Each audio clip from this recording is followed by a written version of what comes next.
Someone is afraid that a confession will reach you before they can stop it.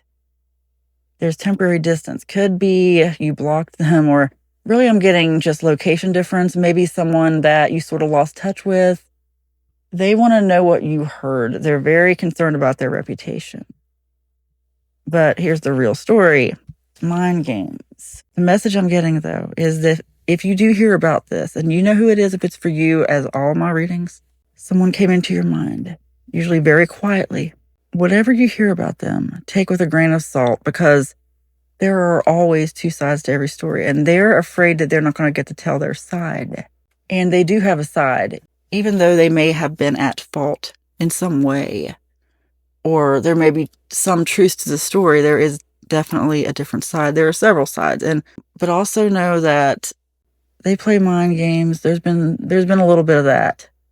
Like I said, I'm not trying to say this person's completely innocent, but there also could be some stuff that isn't true. It's their story to tell, really, whatever it is. It truly is. It's their story to tell. Spreading positivity. This person has a reputation that follows them around, and it's unfortunate. It happens to a lot of us, Something weird happens, or something where you didn't get to tell your side, and then something starts. I know we've all gone through that. We've all gone through things where you hear something that's been said or whatever behind your back, and you're like, what? You took that what way? Or especially doing content creation, social media. You cannot help how people take things. So just know that this person does have a side of their story.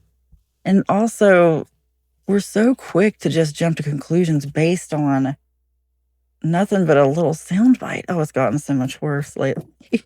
I thought Twitter was bad, but oh my gosh. And then now AI has just kind of made everybody question everything.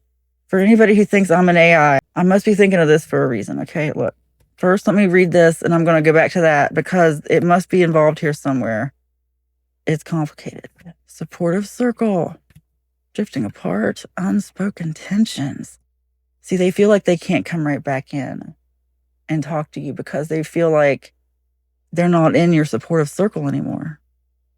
You already drifted apart. That's why they're afraid you're not going to believe them, because something also might have happened in this connection. Oh, gosh. Okay. Why? Sometimes I move on and forget things, but this thing about AI is like screaming at me. So this may have been a part of this. Like they may have done something weird with AI. It's just for you, but I just want to tell people, no, I am not an AI. I get that so much. And like the algorithms are being so weird because those of us who don't have time to interact, look, I don't know how people can interact with all the comments and do subscriptions. Every single platform wants me to offer a subscription. They're putting the pressure on. It's really weird. I can't even talk about it. I don't want to talk about it. I don't want to go further than that. If I talk about it, it'll be somewhere else.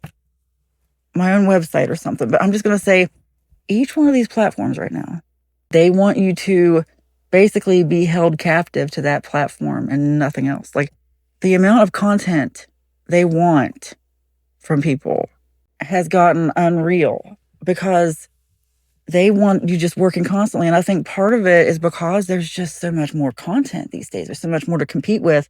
So as more people come to the table, the overproducers, people who are really producing a lot are going and producing quality stuff in a niche are going to do well. So the moral to that story is find niches that you actually love, stuff that doesn't burn you out.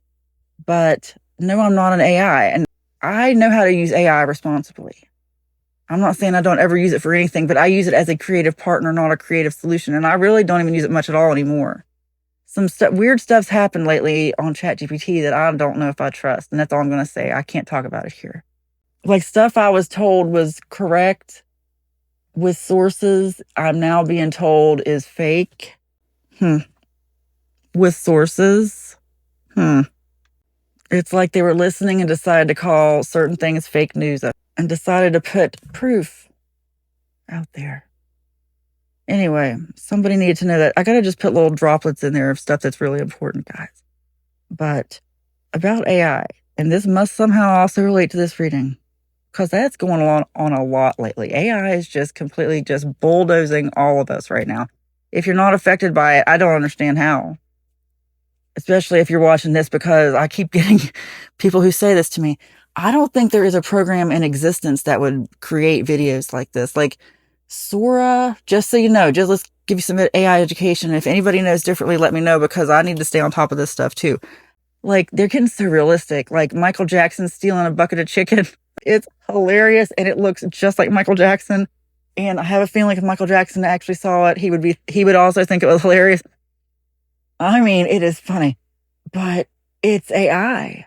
But it's AI. What they're doing is they're just splicing together, like, I think 8-second videos. That's where I'm going with this. I think you can only do 8 seconds at a time and put them together.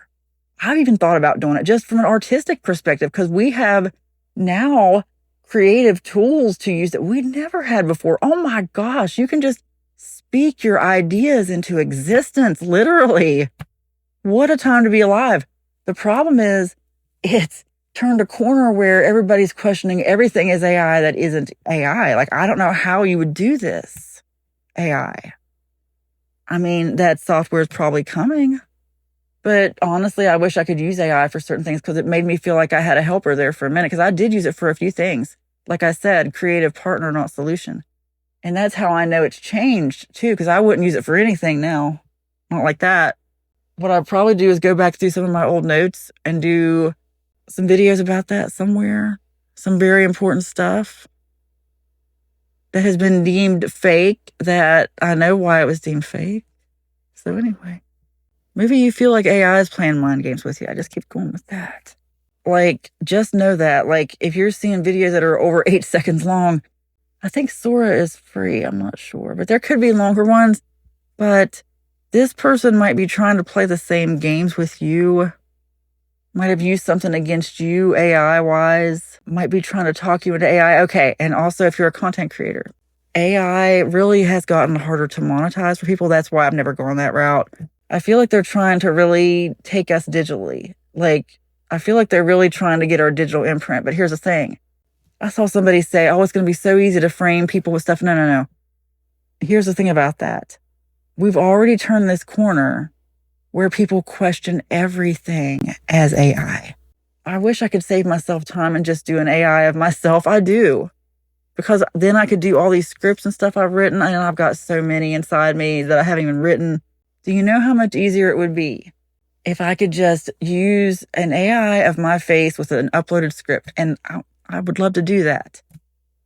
At this point, though, why not? Because it's getting so good, it just doesn't do long enough videos. But if it got to the point where it was really long, good videos where you couldn't tell the difference, I would absolutely love to do that, because then I could really explode my creativity, put out the videos I want to make. But no, everybody wants everything in real time. They want you to subscribe. They want you to interact with everybody. How does that work? How can a person do that and get their energy ripped all over the place? I've done that before. I've had several other careers online where I've just interacted with everybody. And when I started doing this, I realized right away I couldn't do that and protect my energy for this. I can either do this and get these readings out, or I can do the personal ones. I can't do both.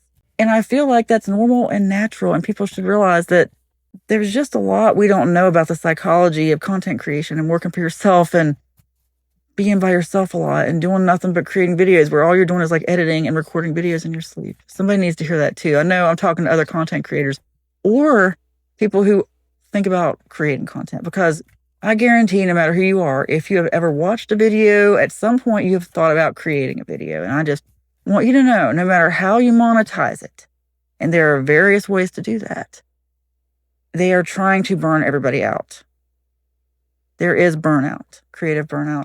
So I manifest that I'll have people to work with. I just feel like there's ways to set up a business model, like do a revenue sharing model. Anyway, per video, per product, per project, per digital product. Okay, this came out. Nothing can stop good things from happening to you. Not even you. You can't get in your way. You do need a more supportive circle. Things are too complicated with these people. I know, weird reading about AI, but I'm telling you, that has to be part of this reading. I know it is. Maybe not everything I said exactly, but I know AI somewhere in this reading plays a part. Anyway, nothing can stop good things from happening to you. It is spoken, it is written, and so it is. Amen.